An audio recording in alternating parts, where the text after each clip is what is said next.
मैंने ढूंढ के निकाली पुष्पा टू द रूल में 22 हिडन डिटेल्स, जिनमें तुम्हें कई सवालों के जवाब भी मिलेंगे, जैसे कि पुष्पा जापान कब और क्यों गया था, यह नया कैरेक्टर कौन है, शिकावत या फिर कोई और, क्या तुमने मूवी में शिकावत की बीवी को नोटिस किया? अच्छा उसे छोड़ो, क्या पार्ट 3 के लोगों को तुमने ध्यान से देखा, क्योंकि उसमें एक गजब का सीक्रेट पार्ट 3 को लेकर छोड़ा गया है। वहीं पर पुष्पा का 5,000 करोड़ का माल श्रीलंका पहुंचने के बाद भी शिकावत के पास एक रास्ता था, जिसके इस्तेमाल से वो पुष्पा को वापस दिहाड़ी मजदूर बना सकता था, और जो शिकावत पे आत्महत्या की बारी आई थी, सेम वही बारी पुष्पा पे आती, और कसम से अगर पुष्पा शिकावत की जगह होता तो वो इस रास्ते का यूज जरूर करता। तो कौन सा है वो रास्ता? अरे यार सब्र करो, आगे बताऊंगा ना।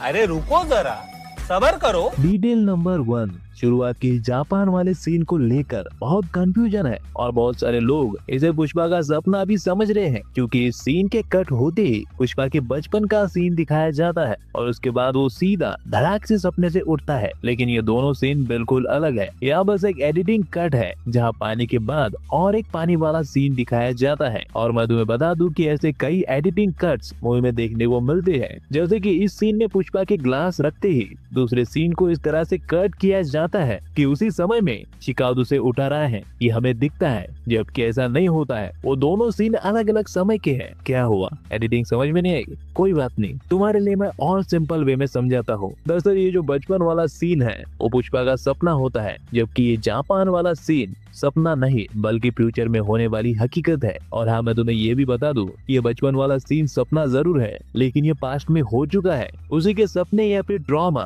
पुष्पा को अभी हो रहा है। अभी जापान वाला सीन फ्यूचर में ही होगा, ये मैं इतना श्योर होकर इसलिए कह रहा हूँ क्योंकि ट्रेलर में हमने उसके बाद वाला सीन देखा है। डिटेल नंबर 2, अगर तुम्हें पार्ट 1 याद है तो वहाँ पर मंगल श्रीनो 1 टन चंदन के मुर्गन से 2 करोड़ लेता था, लेकिन पुष्पा अब भी मुर्गन से 1 टन के 1.5 करोड़ ही लेता है, जबकि उसने पार्ट 1 में सिंधप्पा से ये वादा किया था कि वो रेट बढ़ाएगा। खैर रेट तो नहीं बढ़ा, लेकिन ये मंगल श्रीनो की तरह सिंडिकेट को 1 टन के 25 लाख नहीं देता, और सिर्फ इसीलिए सिंडिकेट के सभी मेंबर्स ने पुष्पा को अपना किंग बनाया है। डिटेल नंबर 3, जापान वाले सीन में ये सब लोग पुष्पा को काटना चाहते हैं। सभी जापानीज तलवार लेकर सीधे उसके ऊपर चढ़ जाते हैं, लेकिन पुष्पा इनमें से एक को भी जान से नहीं मारता। ध्यान से देखोगे तो पता चलता है कि वो कुल्हाड़ी को इस तरह से मारता है कि इन जापानीज गुंडों पे एक कट तक नहीं आता। वहीं पे इस आदमी को ऊपर ले जाकर भी छोड़ता नहीं है। अब ऐसा पता नहीं क्यों हुआ, लेकिन मैंने नोटिस किया तो तुम्हें बता दिया।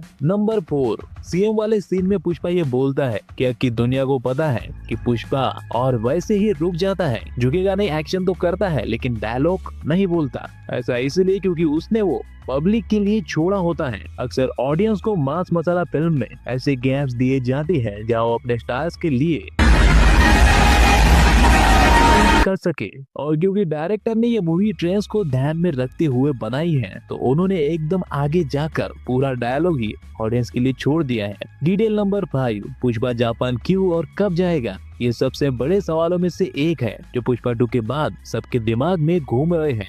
अब मेकर्स ने तो बिना किसी हिंट के पार्ट 3 का एक सीन उठा के डाल दिया है, लेकिन मुझे तो तुम्हारे लिए दिमाग लगाना पड़ेगा ना। तो देखो, मेरे को किसी ने स्क्रिप्ट तो भेजी नहीं है, इसलिए मैं जो बोलने जा रहा हूँ वो बस मेरी थ्योरी है। तो बेसिकली होगा कुछ ऐसा कि इस ब्लास्ट में पुष्पा की सारी फैमिली मारी जाएगी, इंक्लूडिंग प्रेग्नेंट श्रीवल्ली भी। और तुमको तो पता है वो कितना इमोशनल है, तो इतने सारे अपनों की मौत को देखकर पुष्पा पगला जाएगा। और मैं ऐसा इसलिए बोल रहा हूँ क्योंकि भले ही इस सीन में पुष्पा बोलता है कि वो इधर पैसे लेने को आया है, लेकिन ऐसा नहीं है। 40 दिन कंटेनर में बिना खाए पिए मजदूर के कपड़े में वो सिर्फ पैसे लेने इधर नहीं आएगा। वहीं पे इस बात पे किसी का ध्यान नहीं गया कि पुष्पा ने जापानीज भी सीखी है, तो डेफिनेटली वो यहाँ किसी जापानीज से पर्सनल मैटर पे बात करने आया है। अगर अब भी तुम्हारी लाइट नहीं लगे तो एंडिंग एक्सप्लेन वाली मेरी ये वीडियो देख लेना। डिटेल नंबर 6, श्रीनु पार्टी में अपनी बीवी से कहता है कि पहली एंट्री में पुष्पा इतना बवाल नहीं करता है जितना दूसरी एंट्री पे करता है। दरअसल यहाँ पे श्रीनु अपना पिछले पार्ट का ही एक्सपीरियंस बता रहा है, जहाँ पुष्पा पहली बार उसके घर आता है और उसे प्यार से बता के चला जाता है कि वो मुर्गन को माल बेचेगा, लेकिन दूसरी बार आके सब कुछ तहस नहस कर देता है।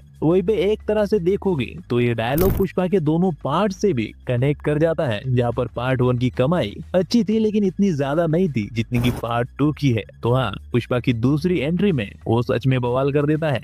डिटेल नंबर 7, पुष्पा सिंधप्पा को सीएम बनाने के लिए प्रताप रेड्डी को 25 करोड़ का सौंपा भेजता है। उसके बाद प्रताप रेड्डी बोलता है इससे जरा होशियार रहना पड़ेगा, और उसका डर बिल्कुल सही होता है क्योंकि आगे चल के पुष्पा उसके खानदान का आखिरी चिराग भी बुझा देता है। नंबर 18, क्या तुमने सोचा है कि हमिद पुष्पा को अपना हेलीकॉप्टर क्यों देता है? मतलब सोचने वाली बात है कि इतना बड़ा आदमी, इसका कुत्ता भी टेम्पो में नहीं बैठता, वो ऐसा क्यों करेगा? वो इसलिए क्योंकि 2000 टन बहुत बड़ी डील होती है और इतनी बड़ी डील हमिद को हर बार नहीं मिलेगी। और जरा सोच के देखो कि उसने 5000 करोड़ 2000 टन के पुष्पा को दिए हैं और उसे उसका कितना मिलेगा? ऑलमोस्ट डबल तो होगा ही। नंबर 9, पिछले पार्ट की डिटेल वीडियो में मैंने बताया था कि कैसे पुष्पा और शेखावत सिमिलरली अपोजिट है, और पार्ट 2 में उनमें मुझे एक और सिमिलर चीज दिखाई देती है। केशव और नथुलाल, ये दोनों इन दोनों के खास आदमी होते हैं, और सिमिलरली सबसे पहले पुष्पा के इशारे जैसे केशव को समझ में आती है,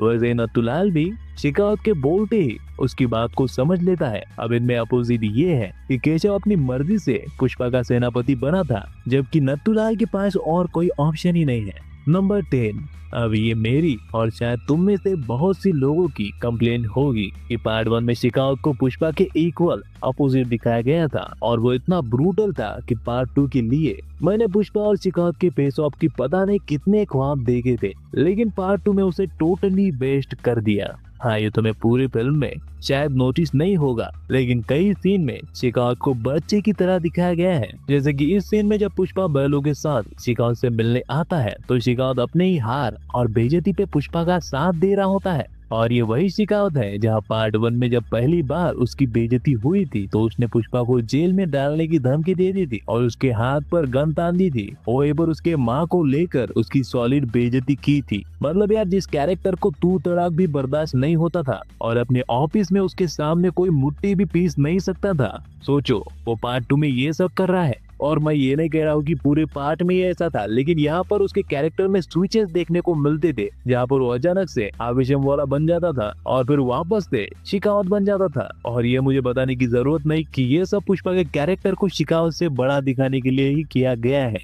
खैर, हम इस पर एक अलग वीडियो में डिटेल में बात करेंगे। और शेखावत की बात चली है तो मैं तुम्हें बताता चलूं कि थोड़ी ही देर में हम उस तरीके के बारे में भी जानेंगे कि कैसे माल देश के बाहर जाने के बाद भी शेखावत पुष्पा को हरा सकता था। लेकिन उससे पहले चलो कुछ और डिटेल जान लेते हैं। डिटेल नंबर 11, शेखावत मंत्री को बोलता है कि 20 साल पहले उसने एक लड़की के आई लव यू सुनने के लिए 3 साल इंतजार किया था। तो अब समझे शेखावत की बीवी और बच्चे हमें मूवी में क्यों नहीं दिखे। अब एक सीधी सी बात है, उस लड़की ने उसे रिजेक्ट कर दिया होगा, और 3 साल तक किसी का इंतजार करना, इस फीलिंग को मैं अच्छी तरह से समझता हूँ। नंबर 12, पार्टी में शेखावत से लड़ते वक्त पुष्पा बोलता है कि बेचारा रेड्डी उसका दोस्त था, पर ध्यान दो उसके मौत पर सिंडिकेट के सभी मेंबर्स थे सिवाय पुष्पा के। तो ऐसा क्यों? जब मुझे ये सवाल आया तो मैंने जवाब ढूंढने की कोशिश की, तो मुझे ऐसा लगता है कि वो दुबई गया होगा। अब इसको लेकर मैं श्योर नहीं हूँ, लेकिन दुबई से एक शेख उसे कुछ तो देता है। ये ठीक बिच्चा रेड्डी के मौत के पहले होता है,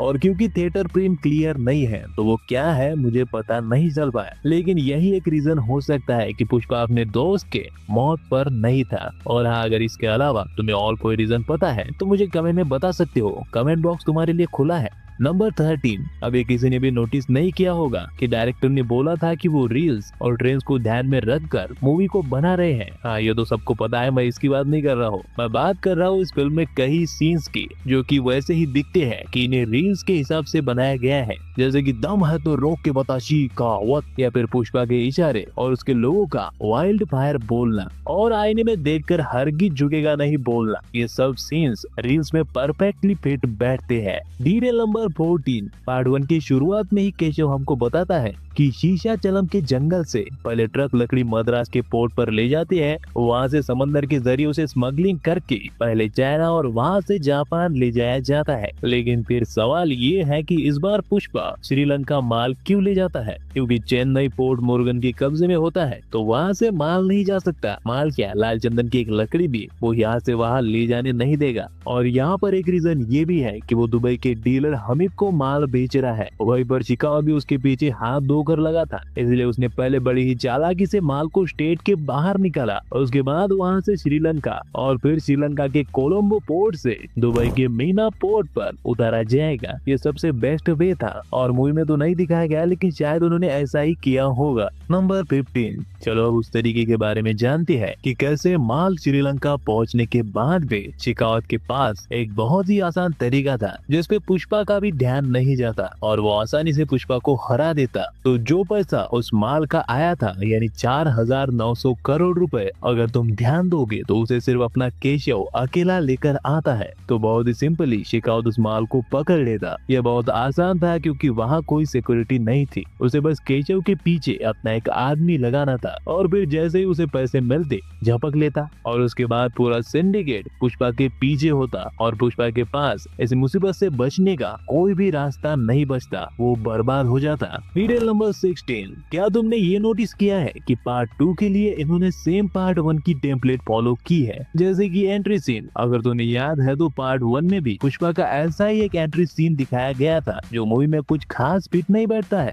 गानों के लिए भी वही चीज यूज की गई है, जहाँ पर हर एक गाना पिछले पार्ट के एक गाने को रिप्लेस करने की नाकाम कोशिश करता है। एग्जाम्पल दो तो किसिक सॉन्ग वंटवा की जगह डाला गया है। अब पार्ट 2 का कौन सा गाना पार्ट 1 के किस गाने से रिप्लेस किया गया है, अगर डिटेल में जानना है तो मेरी ये वाली वीडियो देख लेना। खैर इसके बाद मूवी के 2 क्लाइमैक्स भी पार्ट 1 के टेम्पलेट से ही लिए जाते हैं, जहाँ पार्ट 1 में भी पुष्पा सभी को हरा के कहानी खत्म कर देता है और फिर एक नए विलन की एंट्री होती है। पार्ट 2 में भी वो शेखावत और बाकी सबको हरा देता है, लेकिन फिर बुक्का के जरिए प्रताप रेड्डी और ये अननोन विलन पार्ट 3 के लिए पुष्पा से जुड़ जाती है। यहाँ तक कि पुष्पा का हाथ पैर बांध के लास्ट वाला फाइट सीन भी पार्ट 1 से उठाया गया है। डिटेल नंबर 17, मूवी के लास्ट में जो फाइट होती है उसके बाद इस सीन में पुष्पा यहाँ आराम से बैठा नहीं होता, बल्कि डॉक्टर उसकी पट्टी कर रही होती है। हाँ, अभी शायद तुम में से बहुत से लोगों ने नोटिस भी किया होगा, लेकिन मैं इसीलिए बता रहा हूँ क्योंकि कई लोगों को ये भी लगा होगा कि पुष्पा को इस लास्ट वाले फाइट सीन में एक खरोच तक नहीं आई और डायरेक्टर ने कुछ ज्यादा ही दिखा दिया। तो ऐसा नहीं है, मासी फिल्म है लेकिन ऑथेंटिक चीजें भी दिखाई गई है। डिटेल नंबर 18, तो चलो फिर से एक बार एक सबसे बड़े सवाल पे आती है, क्या प्रताप रेड्डी और पुष्पा के पास भेजे गए गुलदस्ते अलग अलग हैं? तो जवाब है नहीं, क्योंकि सब कुछ एक जैसा है, बस तुम्हें कंफ्यूजन हो रही है। इस गुलदस्ते के बीच जो लोगो है उसके आंखों के कलर के अलग अलग होने की वजह से, लेकिन इन दोनों का कलर इसलिए अलग है क्योंकि प्रताप के पास जब उस आदमी का गुलदस्ता आता है तो एक्टिवेट नहीं होता है, लेकिन पुष्पा के पास उसे एक्टिवेट करके भेजा जाता है। डिटेल नंबर 19, जब ब्लास्ट होता है तो पहले ब्लास्ट होते हुए दिखता है और बाद में उसकी आवाज आती है। ये चीज दिखाती है कि ये जो बंदा है वो ब्लास्ट वाली जगह से कितनी दूर है, क्योंकि दूर की जगह से रोशनी पहले पहुंचती है। नहीं, वो वाली रोशनी नहीं जो तुम सोच रहे हो, मैं लाइट की बात कर रहा हूँ। डिटेल नंबर 20, पार्ट 3 के लोगों को देखो, पहले वो लाल होता है और बाद में पीला हो जाता है। ये चीज दिखाती है कि कैसे पार्ट 3 का फोकस लाल चंदन से हटकर किसी और चीज पे जाने वाला है और टाइटल के आसपास जैसे आग लगी है, डेफिनेटली पार्ट 3 में ब्लास्ट का या फिर आग का या फिर जलने कटने मरने का ज्यादा यूज होने वाला है और रैम्पेज का भी यही मतलब होता है। नंबर 21, हाथ जला हुआ है, यानी हो सकता है ये शेखावत है या फिर ये भी हो सकता है कि ये शेखावत ना हो। देखो क्या है कि डायरेक्टर ने बड़े ही चालाकी से इसका चेहरा छुपाया है और जला हुआ हाथ ही दिखाया है। यानी मैं यही कहना चाहता हूँ कि डायरेक्टर ने ऑडियंस को कंफ्यूज करने के लिए इस जले हुए हाथ को जानबूझ के दिखाया है, क्योंकि सब लोग जानते हैं कि शेखावत आग में जल के मरा था और इसलिए पार्ट 3 की हाइप बहुत ज्यादा बढ़ जाएगी। क्योंकि इससे क्या होगा कि शेखावत के फैंस भी पार्ट 3 का उतना ही इंतजार करेंगे जितना कि विजय देवरकोंडा के, और वहीं पर डायरेक्टर को सोचने का मौका भी मिलेगा कि वो यहाँ एक नया कैरेक्टर लाए या फिर भापा को ही रखे। डिटेल नंबर 22, तो चलो फिल्म के सबसे बड़े सवाल पे आती है, ये बंदा है कौन और पुष्पा का इससे क्या कनेक्शन है। फिर से यहाँ मैं अपनी थ्योरी पेश करना चाहूंगा। तो ये विलन जो है वो प्रताप रेड्डी का भाई है। अब ऐसा मेरा कहने के पीछे कई सारे रीजन है। पहला रीजन तो मैंने एंडिंग एक्सप्लेन वाली वीडियो में भी बोला था कि कोई किसी के लिए खुद बॉम्ब फोड़ने नहीं जाएगा। अगर वो प्रताप रेड्डी का पार्टनर होता तो पहले यहाँ पर प्रताप रेड्डी से मिलने आता और बाद में प्रताप रेड्डी के हिसाब से वो पुष्पा को मारने की प्लानिंग करता।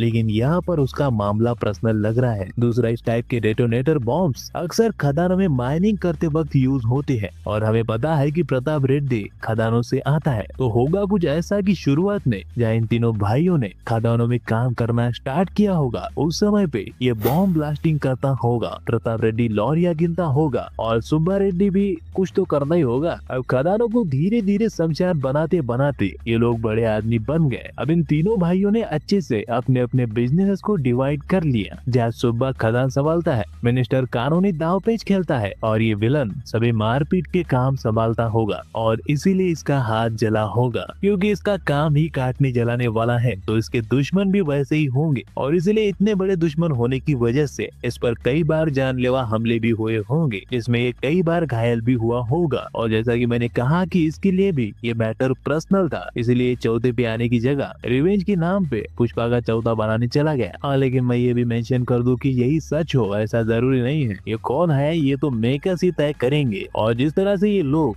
आसपास की चीजों को देखकर अपनी स्क्रिप्ट बनाती है, अभी के सीन से पार्ट 3 का अंदाजा लगाना ही बेकार है, क्योंकि हम थ्योरी बनाएंगे और अगर बीच में KGF 3 आ गई या फिर कोई और बड़ी मासी फिल्म आ गई तो ये उसको देखकर अपनी स्क्रिप्ट फिर से बदल लेंगे, तो क्या फायदा फिर। बाकी जब पुष्पा 2 OTT पर आएगी तो उसे और अच्छे से देखकर पार्ट 2 के बारे में भी सोचा